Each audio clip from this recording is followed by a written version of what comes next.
into early labor because of you guys are stressing me out. That's insane. I'm Maya Corbett. I'm 44 years old and I live in Toronto, Canada. How much debt did you pay off? I paid off $295,000, and that was our mortgage. And I should say, it wasn't just me. I mean, I am married, so it was me and my husband. So $295,000 was our mortgage, and $60,000 was consumer debt. Wow, so over 300,000 in total. 355. Yeah, 355 in total. Thank you for the maths. And how long did that take? So it took about 8 years. So I was debt free by the time I was 32. Really impressive. And first of all, I love that you say it's not just it's a we thing. We did this together. And for you both, what was your range of income when you started off paying the debt versus when you finished? Yeah, so when we started off, and we just got married. So my first job as a CPA was at $32,000 a year. And I know it wasn't very much. And my husband was making something like that too. He was making maybe $35,000. Well, and this was fresh out of college too. So totally makes sense. By the end of the 8 years, how much did you guys' income increase to help dig you out of this? So by the time we actually finished paying off our debt, I was at about $75,000.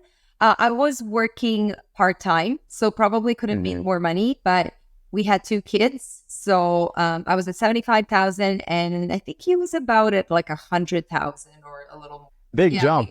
I'm excited to go through and ask about having kids along this journey as well, because I feel like a lot of people think the debt payoff journey, or at least the ones we hear, they sound so linear. They sound so much like a straight shot out of debt. But of course, life happens. And that's exactly why this podcast exists. The debt-free scream on the Ramsey Show is only like 5 minutes. You don't really get the nitty gritty of it all. And so just a brief overview, what were some things you had to do to pay off this debt? Whether it was like selling things or working extra hours, what did that look like for you? So I think the first thing that we did was we really didn't increase our lifestyle. We were fresh out of university, and we both, before moving in together and starting our marriage together, we lived with our parents, and we were, actually I should say that we were not big spenders. My husband was a little bit more of a big spender, but I think he realized that, us living together, things had to change. So it was, just making sure that we're not increasing our lifestyle just because, let's say, our paychecks are going up. The second thing that actually helped with this debt payoff was the fact that we ended up house hacking without really knowing that we were house hacking. So the first house that we bought, it actually came with a tenant who lived in the basement. And that tenant actually ended up paying about a third of our mortgage at the time. Oh, nice. Yeah. And then another thing that we did that really helped was consolidate our debt. So we had school loans, we had car loans. And as I said, and my husband is fine with me saying this, but yeah, he had some party debt. So all that needed to be consolidated. And that's what made the $60,000 debt. And the reason why I consolidated it, being an accountant and being very organized, I just found it really I guess I would say if the word would be upsetting or frustrating, trying to figure out what loan is what, how much do I need to pay, am I paying it on time? So it was just more like, hey, let's just put all this together, get the best possible rate for it as we can, and figure out, okay, what is the minimum monthly payment? And can we increase that monthly payment to something even more each month so that we're, accelerating the payoff of this debt? Gotcha. Okay, I gotta ask, can you please define party debt? Party debt? Well, I don't really know. I mean, it's kind of like, I was joking with my husband. I'm like, I did not marry you for money because neither of us had any money and you came with that. So it was more like my husband had a motorcycle. He bought himself a car. He traveled. So it was, just kind of living that fun life. Most young people want to do that, right? So exactly. I guess that's what the party that would be. Okay, just when I was like, dang, all from parties? No. Well, I no, totally understand that. Like when my wife and I got married and when we first met each other, like we weren't really earning anything. We were also college students. And so did you guys get married while you were at university or after you graduated? So after I graduated, so my husband's 2 years older. So I graduated when I was 22. He proposed Okay. when I was 23, and then we were engaged for about 2 years because we were saving up for our wedding. Mhm. We wanted a bigger wedding, and of course, it was going to cost a lot more money. But at 24, we moved into our first home. We bought our first home, and my Early 24, that was 20. his 26. Yeah, Yes. I do think that who you choose as your partner, as your spouse, is one of the most important decisions in your life. There was an element of luck, I think, for us when it came to Mhm. that. And there was also an element of luck that we met each other so early and that we knew this is the right person for us so that we Yep. could build our life together. And really, like, we had nothing. So we Mhm. had to start from scratch, work together. And really, I think it was rewarding because we were achieving these common goals together. And every time we achieved a new goal, it just felt very, very satisfying. And it was so nice to know that I have, somebody who's on my team who's helping me, become a better version of me, become better at our finances. And it was just really, really lovely. So Love that. we were lucky. We were lucky for sure. Yeah, that's a perk. I definitely think of getting married younger and you're not established yet is you get to design your life together and you get to figure these things out together. So it's not so much about trying to find someone who has had the same life experiences and went through the same things, but no, you're going through the same things live. Yes, absolutely. Wow. So okay, so what was your guys' mindset around money when you were getting into this debt at the beginning? How did you grow up with money? Yeah, so I mean, we grew up a little bit differently. We're both first generation immigrants.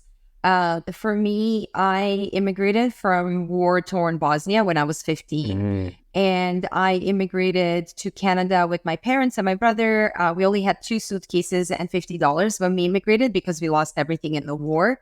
I lived in government shelters, government housing. I had 2 part-time jobs when I was a teenager, when I was in high school, just to, cover my bus tickets and school supplies and shampoos and things like that. But right from the start, for me, things were not easy. So the debt that I ended up having was really the debt that I thought was going to help me climb out of poverty. So my debt going into the marriage was about $30,000 for a car that I needed to have. It okay. was a prerequisite of my employment because as a CPA, my first job was an auditor, and as an auditor, I would go and audit different companies and kind of go all over Toronto and outside of Toronto. So I needed a car, and so that was one debt. And my other debt was student loans, and my parents couldn't help me. There was just no way. And I remember in my first year of university, there was an option. I remember them telling me, and it was so crazy because I couldn't even though my parents had nothing and we were on welfare, and literally we were the poorest of the poor for some reason that I don't know why, I was not able to qualify for enough in terms of the student loans. Maybe because I was working, I was just trying to say, like, okay, I'm working 2 jobs. Like, I was being very honest on my application. And I remember being told in my first year of university, you should take a gap year and work and then come back. And I was like, I am not doing that. I cannot spare any more time. Like, I need to, like, literally, I need to get out of poverty now. Like, I need to do what I need to do and just, get a better education, better job, and just, start to live my life on better terms. Yeah, you were very focused. You had a very set goal on what you wanted to do and how you wanted your life to look. I think some people feel that rush of having to go through school and aren't willing to take a gap year to work, but they don't have reasons like that. I feel like a lot of students do it Exactly. because they just think there's an expectation that I need my degree in 4 years, so I'll do whatever it takes. I think sometimes it's beneficial to take that year off. I mean, it can really benefit some people, but I really had no choices. Like, I'm actually doing a keynote speaking engagement for CPA Ontario, like a provincial organization. And they wanted me to talk about my journey because of talking to some teenagers. And I had no options. And I'm, people used to judge me, but I really don't care anymore. I chose the profession that I chose because of money. Because once I graduated from university, in order to do CPA exams, you had to pay money. And in order to do that, I actually started working for companies, like accounting firms, that would pay for my CPA exams. And the prerequisite of that was, oh, you want to take this, you want us to pay for this? Well, you have to stay with us for so many years. And I was absolutely fine with that. I'm like, hey, this is almost guaranteed job security, right? So, and I very much thought of as like, employee minded person, which now I think very differently. But I just want to throw this out there for anybody who's watching. A lot of times, there is this thing that, oh, it's so cool to be an entrepreneur. It's so cool to have this passive income. But some of us cannot get there right away. Like some of us have to go through this whole like being an employee and the safe route of like go to school, get a good job, start working for a good company, climb your way up, and then you can exit out of that rat race. Yep.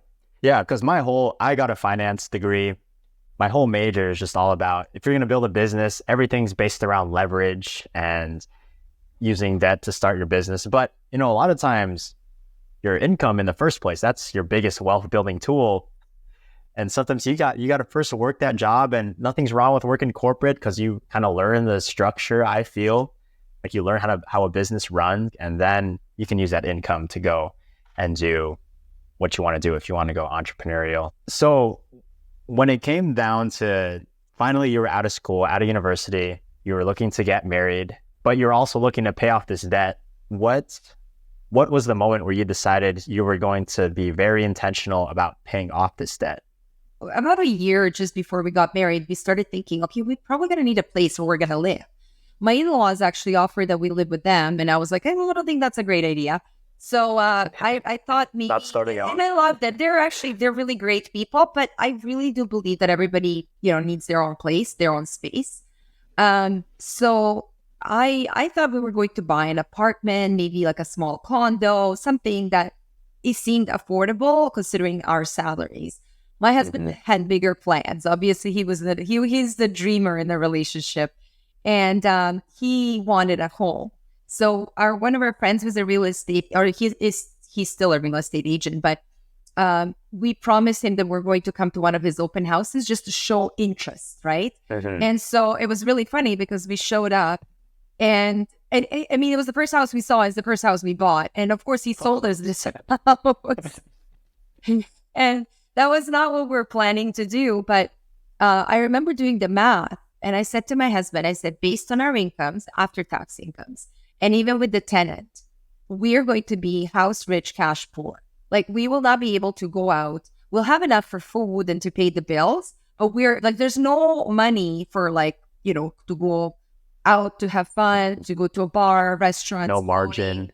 Nothing. Yeah. Well, after you made that calculation, what was your immediate reaction? So, I mean, it was very strict. It was kind of like, okay, you know what, this is crazy. Like we need to do something about it. So I don't know if right at that point, I started consolidating the debt. I think I remember like battling with it. Like every month that would pay our bills, and I just couldn't understand. It was more his debt than mine. I was kind of like, what is this for? And what is this for? And like, it was just driving me nuts. And I'm a very organized person. I think mentally in my head, I need to organize things. So that's really what prompted it. I was like, all right, we're just going to consolidate this into like one big sum. And it was scary when we saw that it was like $60,000. But I think at that point in time, it just gives you a point of reference. It's like, okay, this is what we have. We need to attack this and just like get rid of it. And yeah, it was almost like a like angry kind of attack, debt payoff. Sometimes you got to have that in order to get something that you want or to hit a goal. You're in a partnership at this time. And so I know you obviously, CPA, are into the numbers, into the finance. How was it getting your husband to sit down and look at the numbers and create a plan to attack this debt? So I have to say, again, there's a little bit of an element of a luck here. So my husband actually did finish Bachelor of Economics from at university. He likes math, but he's not as math kind of person as I am. So it makes it easier to talk to somebody like that. But I think I was a little bit worried at the beginning because I know my husband, he was more of a dreamer, and I was worried that, oh, like, is he going to be on board with this? Because he's more into that, oh, live large, have your experiences, and, you only live once. But no, he just totally embraced what I said. I just kind of presented my plan and I said, this is what I think we should do. And he was actually so diligent. We had this one notebook, and in that notebook, I would write like every week, how much we got paid, or maybe it was every 2 weeks. And then the amount of debt that was outstanding, and then how much of the debt was paid off. And I think we also had mortgage in there as well. And another thing that I put in there was just sinking funds, because at the time, a lot of our friends started to get married. So, now we're going to all these weddings, and it costs a lot of money, right? Like, people came to our wedding. We want to go back. We want to return the favor. And I remember one time, like, we had 13 weddings one summer. And I mean, we're talking close friends and family. So it's a lot of money, right? So it was just, we're trying to keep track of all these like big things. We were not like budgeting in detail, but it was more like big items that we needed to make sure that, are getting taken care of, so that, we don't slide back. So you were setting money aside for these events coming up. Which is the definition of a sinking fund for anyone watching. Yes. So it sounds like you guys were on paper tracking your income and where your expenses are going. Were there any other tools you used to organize yourselves? Or was it really just that journal? It was just that journal. I mean, this was 20 years ago, or more than 20 years ago. Oh my gosh, I feel so old. But yeah. So it was just pen and paper, and it was really simple. I think what was really beautiful about it, that it wasn't complicated. I think consolidating that debt, having that one number to work with, having one number in terms of mortgage to work with, and then literally just having that notebook and writing in there, so-and-so is getting married. This is how much money we want to give them. Okay, so until then, we have so many months. Each month, we need to put away this much.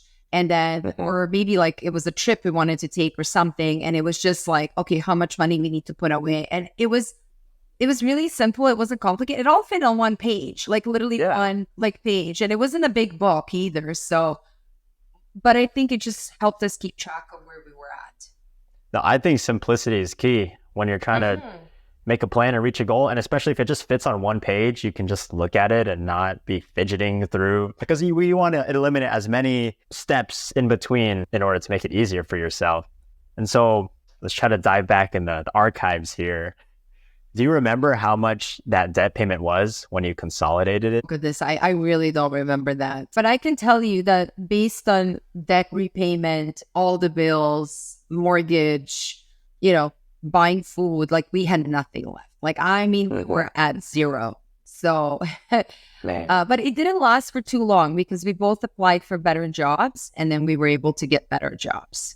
If anyone's watching and you feel like paying off debt is such a drag and it feels like you're so restricted on everything, just realize that it's just for a season of your life, and the other half of the equation is how much money you earn too, which you can increase to give yourself some more margin. So just stick it out. I love that. Actually, I think at one point in time, this was a few years ago, I found our very first tax returns that we did together as a couple.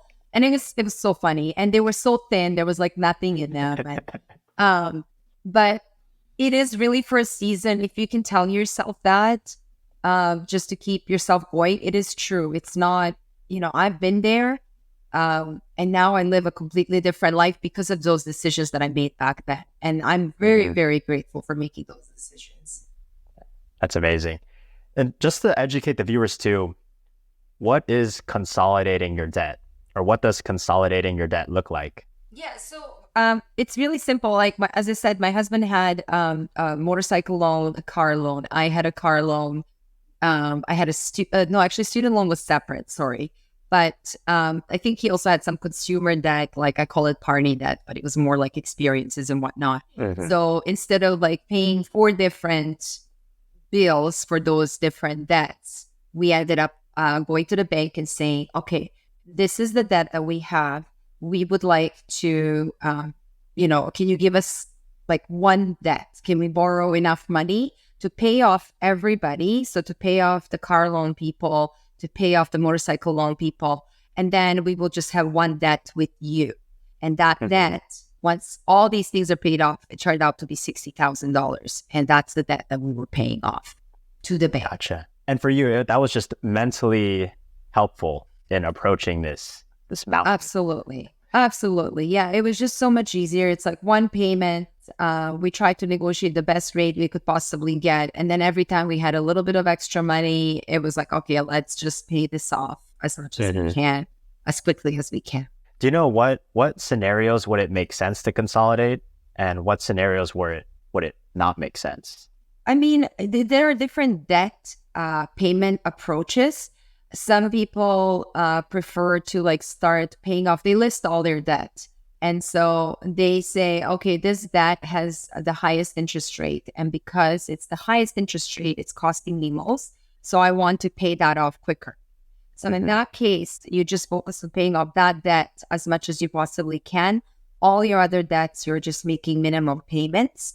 And then when that debt is paid off, then you move on to the next debt that has the highest interest rate. I think for us, just because it just depends on what works for you. I don't think there's really any right way. I mean, I was very much aware that we could have done that maybe mathematically that made sense.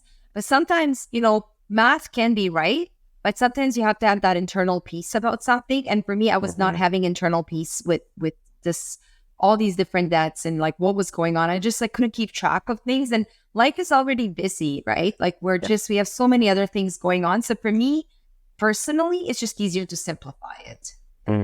That's why even people do the debt snowball, listing out your debts from smallest balance to largest, although it might not mathematically make sense, but some people, they need that momentum of just knocking out a small debt first, then moving on to the next bigger one, the bigger one. Yeah, exactly. Yeah, it feels good. And you're like, oh, I did this with one. I could definitely do it with the next one. And so it just really depends. I think I would encourage everybody to explore different ways of dealing with that and just pick the one that really resonates with you. What is going to get you motivated to pay it off? Love that. And for you, what while you didn't have too much margin in your life while paying off debt, what were some moments where you really had to discipline yourselves and maybe say no to some things or turn down invitations? Do you remember any moments like that? There were people in our life, and they're still in our life, but some of them were like really big spenders. People were wearing designer clothes, nicer shoes, driving nicer cars, living in nicer neighborhoods, bigger house, all that. And we were literally flying under the radar. Nobody really knew.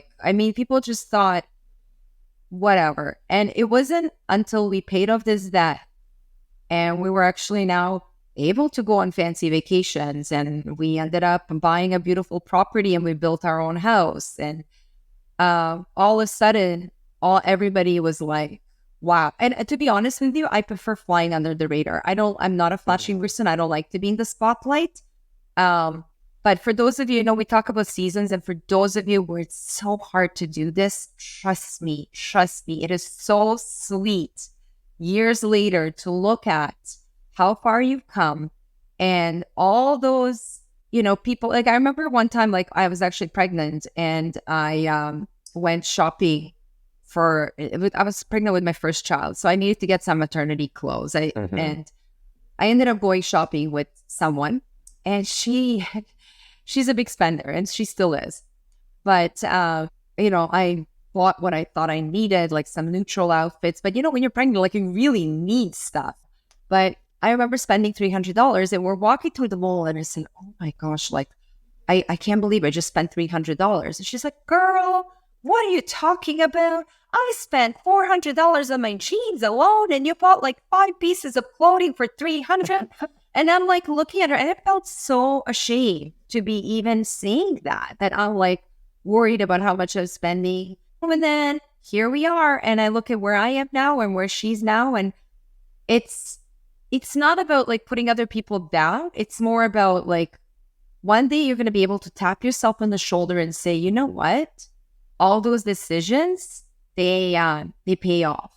They do. Yep. They really do. I'm sure people are probably thinking like, oh, wow, you guys are just lucky, at this phase after all the things that went down over the years. One more question for you. In talking about like friends and people around you, what were some things that people were saying while you were on this debt payoff journey? Were people encouraging? Were people kind of thinking you're a little crazy for saying no to certain things?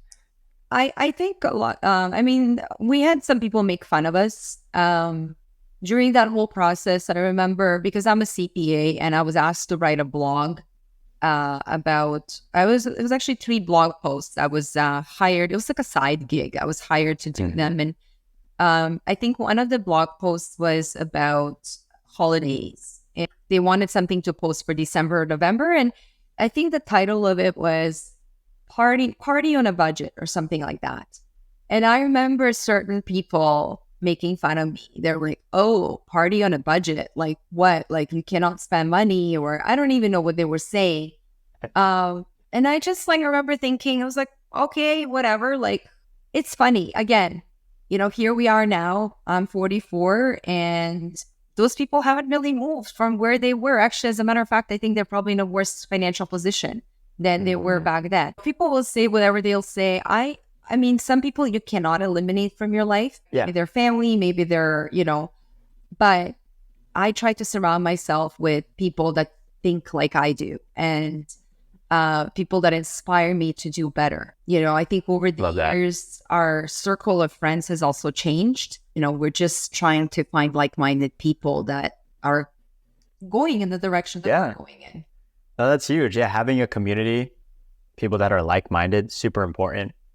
And now let's fast forward. All right, what were some of the first wins all leading up to like the big win of paying it all off?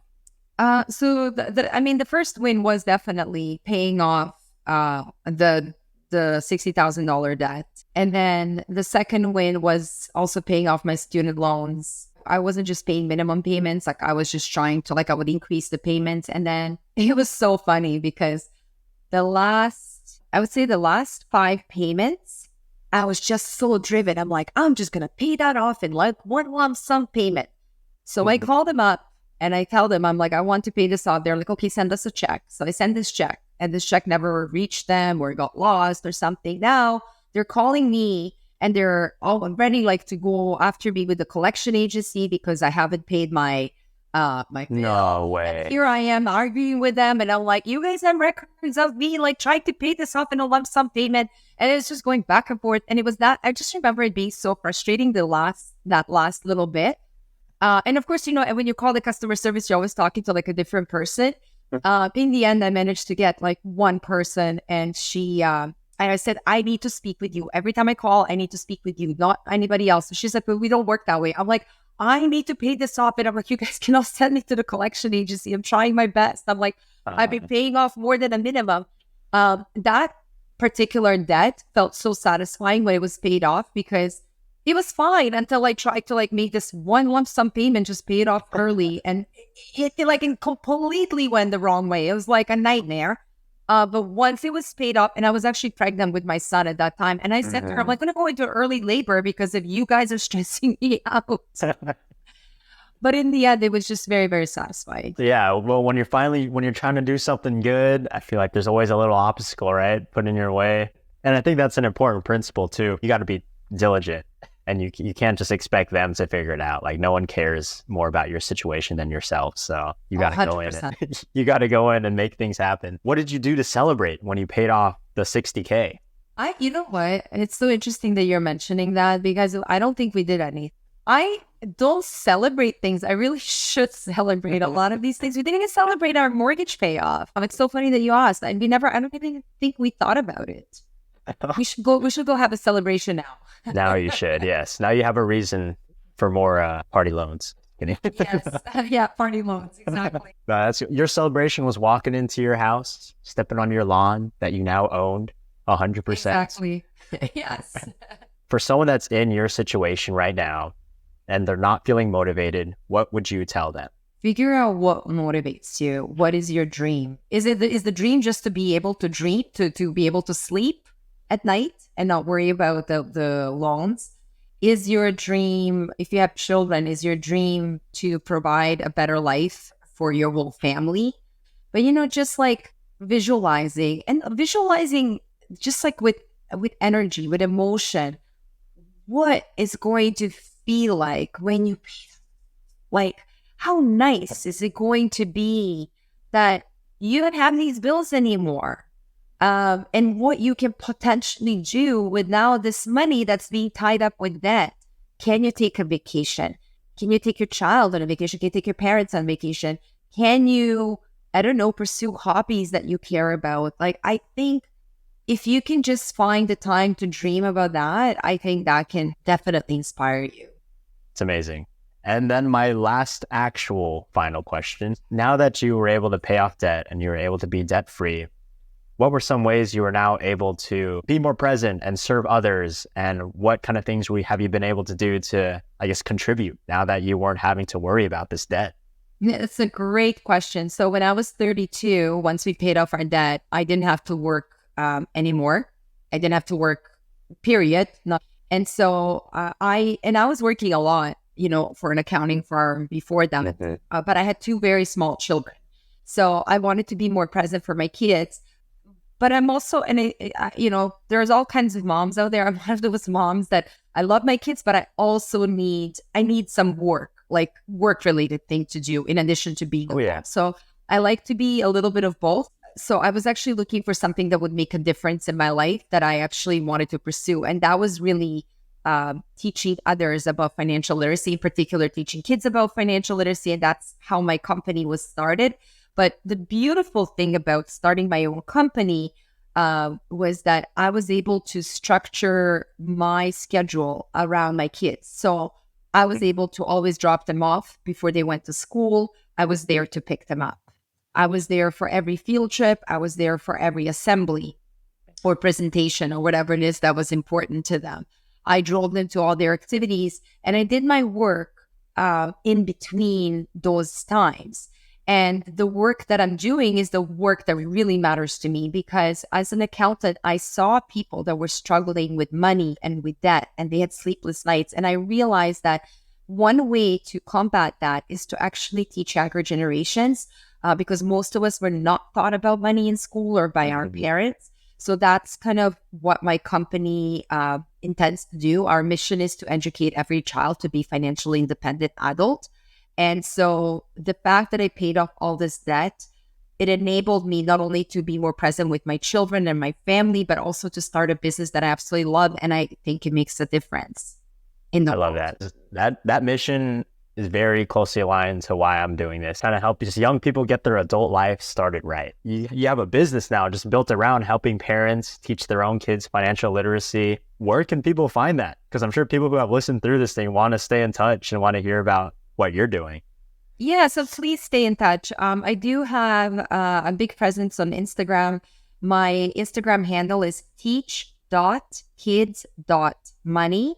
I do have a blue check mark next to my name. There are a lot of impersonators, so make sure you follow the right person. I always try to provide a lot of helpful tips on education.